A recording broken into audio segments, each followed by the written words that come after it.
Bismillahirrahmanirrahim. Qala Nabiyyu sallallahu alaihi wasallam. Ngadawuh Kangjeng Nabi besar Muhammad sallallahu alaihi wasallam. Kullu amrin dibalin la yubda'u fihi bi bismillahirrahmanirrahim fahuwa abtaru au azdamu au aqta'u.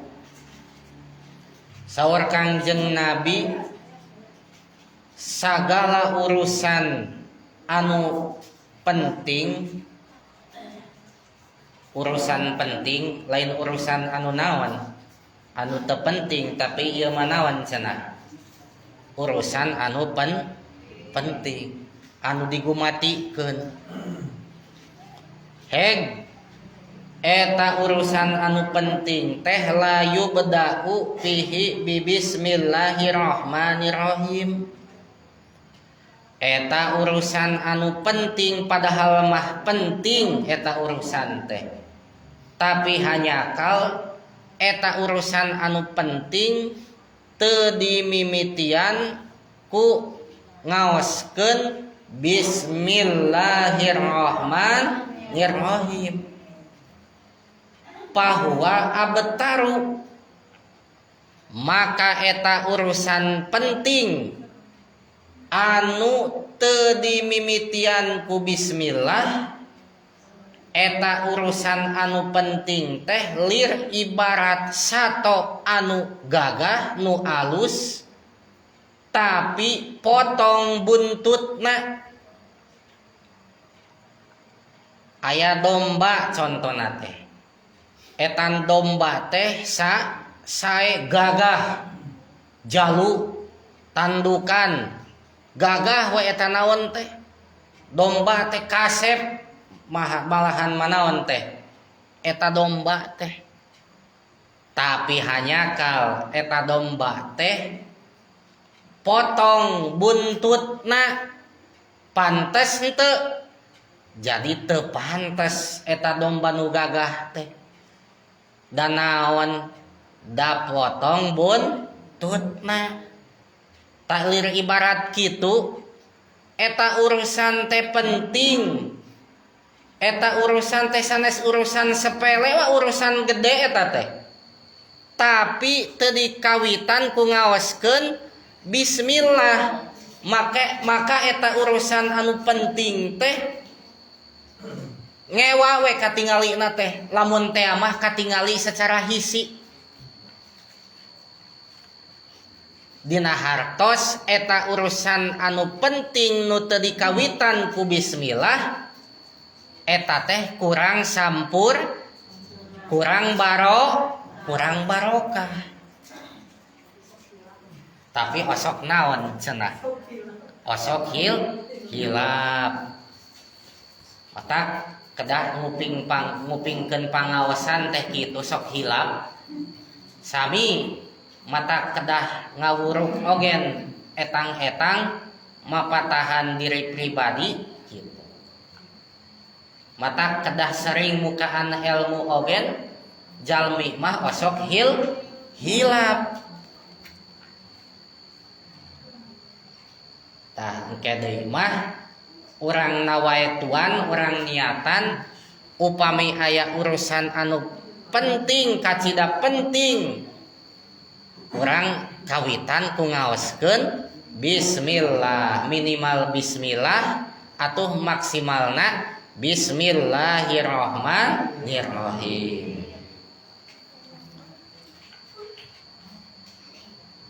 Eta lir ibarat naon cenah sato anu gagah anu kasep tapi potong buntutna ngewa katingalina. Atawa ajdam au akto teh adalah lir ibarat jalma anu kasep, lalaki anu kasep ganteng gagah ya, eta lalaki teh ganteng gagah sehat lamun awewe geulis alus lah gitu tanya ngeun hanyakal eta lalaki kasep gagah ngeun hanyakal eta awewe nu geulis teh potong leungeuna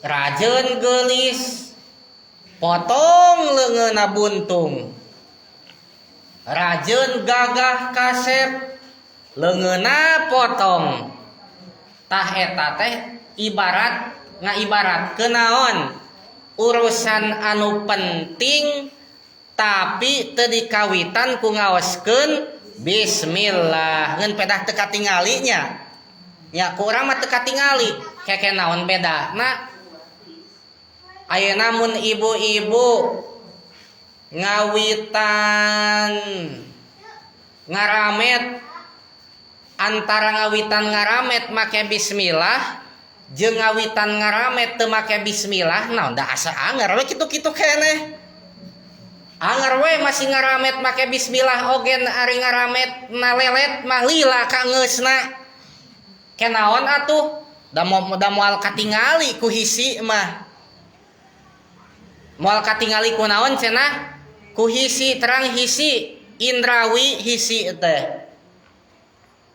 kapanan idrok teh pamendak teh ibu-ibu bapak-bapak semua yang ada di sini pamendak urang teh aya pamendak secara hisi aya pamendak secara maknawi upami pamendak secara hisi mah kapendak ku soca da katingali kapendak ku cepil da naon kadangu kapendak ku pangamung da naon da bau atawa seungit dan seterusnya itu kapendak secara hisi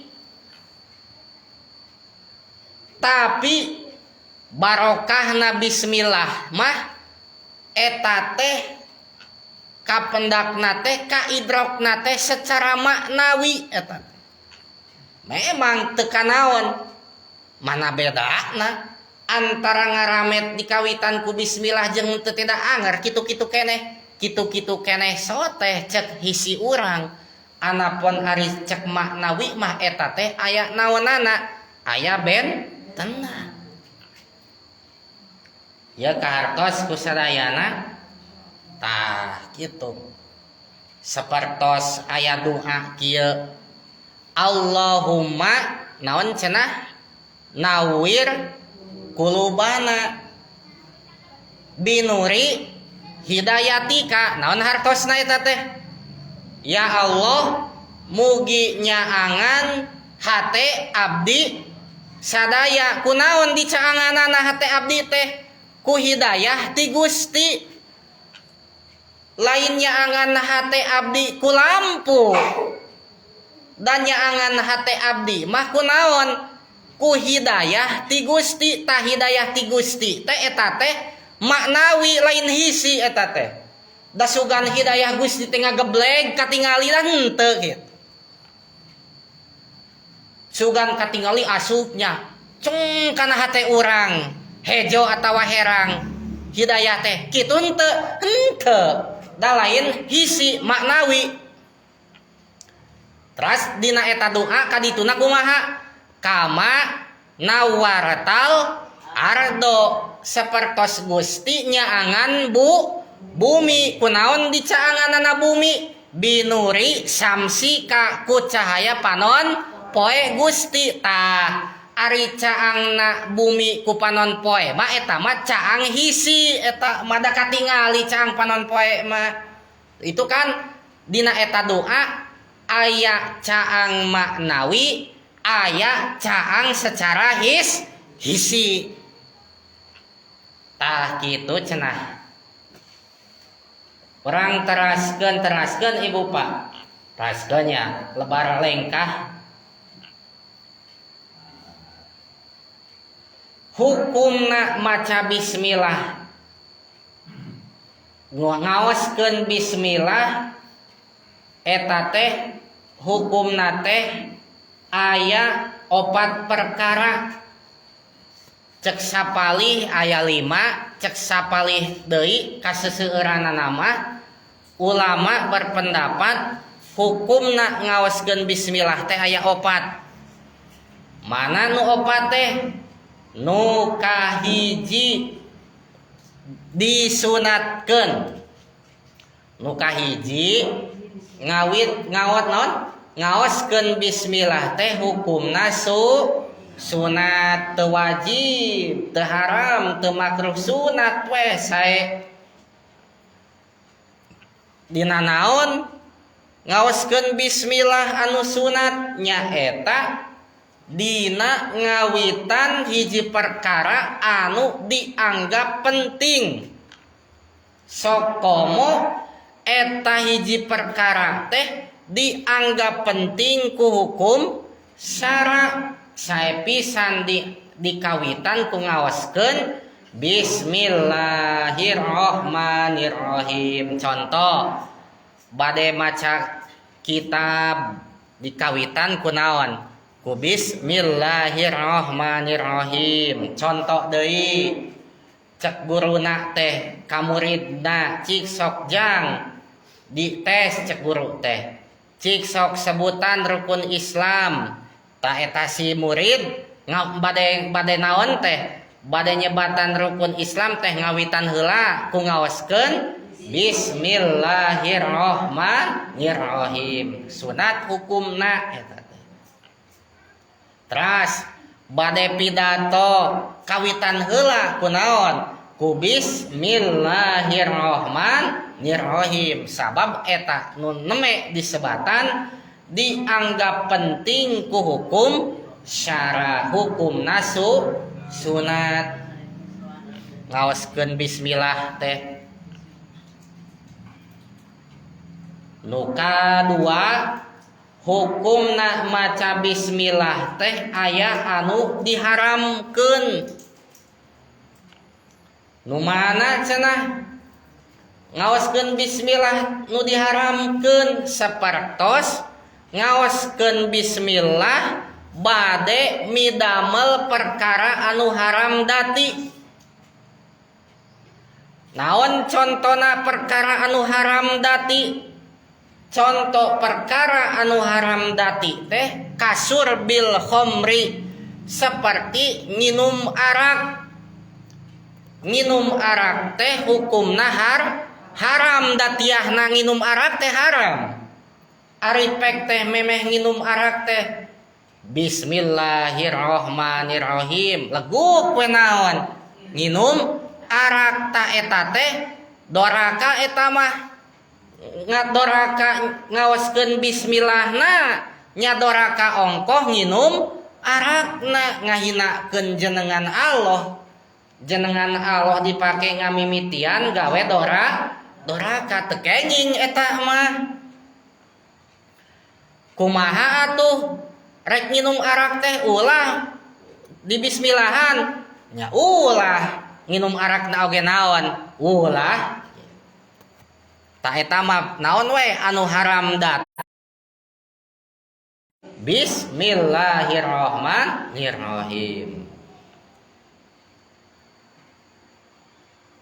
Nu katilu hukumna ngaoskeun bismillah teh aya anu makruh. Aya nu naon cenah? Makruh. Ieu mah mending keneh entong dimimitian ku bismillah ieu mah makruh. Mana contona ngabismillahan anu makruh? Contona teh kan nadri li parji jawajatihi sana, seperti ningali parji pamajikanana atawa seperti pamajikan ningali dakar salakina. Memeh ningali parji pamajikan teh bismillahirrahmanirrahim brai bentak makruh eta mah. Atawa pamajikanana memeh ningali dakar salakina teh bismillahirrahmanirrahim brai bentak makruh eta saena mah entong sabab eta teh kemaluan gitu. ngisin naon nyandingkeun jenengan Allah dina perkara anu dianggap isin eta mah hukumna cenah makruh teu kenging we lah daripada ieu mah saya namanya. Tah cek tadi ibu-ibu bapak-bapak semua yang ada di sini anu haram teh ngabismillahan naon cenah eta mah nginum arak teh contoh anu haram dati seueur ngabismillahan bade maok ngabismillahan bade jinah itu haram kenging haram dati eta teh haram datiahna aya deui haram aridi. Margi ibu-ibu bapak-bapak semua yang ada di sini rahimakumullah haram teh aya haram datiahna we eta mah haram aya deui haram aridi. Terang haram aridi haram kupedah aya faktor anu sanes. Kumaha contona haram aridi? Contona teh seperti wudu make cai menang maok nya wudu make cai menang maling atawa menang maok. Tah wudu make cai menang maok teh haram eta teh ngeun haram aridi. Naon haram aridi? Haram kupedah ladang maok caina. Jadi we haram dipake wudu na oge. Ta upami aya perkara anu haram aridi hek dibismillahan heula eta mah teu sawios. Lain mapatahan pek maling bilih teh mah aya bangsat cai maok cai eta jelema teh tuluy cai na teh dipake naon wudu tuluy memeh wudu na teh bismillah teu haram eta mah ngabismillahanana teh cenah sabab eta mah haramna haram aridi haram kupedah aya faktor anu sanes.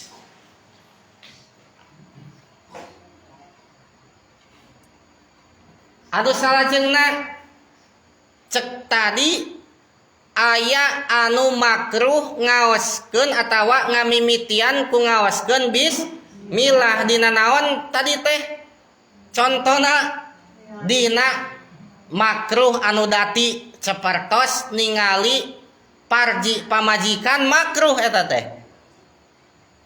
upami istri ningali dakar caroge ngahaja-haja makruh eta teh cacak-cacak anu pamaji kan rada awon ningalian gagaduhan mah komo lamun ningali gagaduhan batur gitu teh ningali gagaduhan nu istri atanapi nu caroge ogen makruh eta teh maka upami ningali gagaduhan istri ngahaja ningali gagaduhan caroge ngahaja di bismillahan heula oge eta teh makruh sabab makruh dati hukumna ningali ngahaja gagaduhan caroge atawa istri teh saya nama entong tong ditingali tong boroning gagaduhan caroge tong boroning gagaduhan istri gagaduhan nyalira ogen ari eueuh hajat mah eueuh pangabutuh mah saya nama ulah ditempo ge cenah sapertos Sayyidina Ali mah can kantos ningali gagaduhanana cenah dugi ka sapupusna eta cenanya tah eta kumaha lamun makruh aridi sami sapertos haram makruh oge aya makruh aridi mana makruh aridi contona ibu-ibu bapak-bapak ada yang tahu contoh makruh aridi makruh kupedah faktor yang lain nah contoh nate sapertos ngadahar perkara anu bau,